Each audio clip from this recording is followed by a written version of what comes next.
मैं इस वक्त अली अमीन गंडापुर के काफिले के साथ मौजूद हूं और अली अमीन गंडापुर ने अभी बुशरा बीबी से गाड़ी से उतर के मुशावरत की है और उसके बाद वो दोबारा अपनी गाड़ी में सवार हुए हैं और ये काफिला जो है पूरे प्रोटोकॉल के साथ अली अमीन गंडापुर इस वक्त रवाना हो रहे हैं। गिरदो नवा में तो उनके अपने जो ISF के और अपने सिक्योरिटी एहलकार हैं और ये गाड़ी जो है अली अमीन गंडापुर की है और अगली जो गाड़ी है वो बुशरा बीबी की है।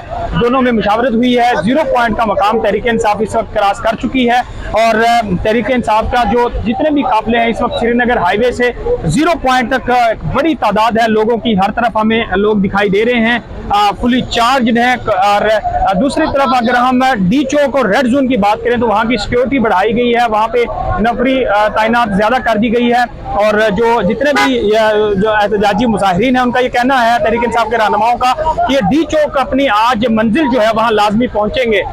उससे पहले अली अमीन गंडापुर और बुशरा बीबी के खुसूसी मनाजर हमने आपको दिखाए हैं जहाँ पे वो गाड़ी से उतरे हैं, उन्होंने कारकुनान में घुल मिल गए हैं, कारकुनान से मिले हैं, बुशरा बीबी से भी उन्होंने मुशावरत की है और उसके बाद अब ये काफिला दोबारा डी चौक की तरफ गामजन है। ये खुसूसी मनाजर हैं। तहरीक इंसाफ के रहनुमा जो है नारेबाजी भी कर रहे हैं, पार्टी तराने भी हैं, पूरे जो मुख्तलिफ जो काफिले हैं मुख्तलिफ अतराफ में इस वक्त हर तरफ हमें तहरीक इंसाफ के लोग दिखाई दे रहे हैं। पुलिस की जितनी भी नफरी है वो इस वक्त डी चौक और रेड जोन तैनात कर दी गई है ताकि उस मकाम को जो है बचाया जाए। लेकिन ये इस वक्त 0 पॉइंट से आगे का मकाम है जहाँ पे इस वक्त अली अमीन गंडापुर और बुशरा बीबी का काफिला मौजूद है और तहरीक इंसाफ के कारकुन जो है वो इसमें मौजूद है। शेर अफजल मरवत भी अली अमीन गंडापुर के हमरा है।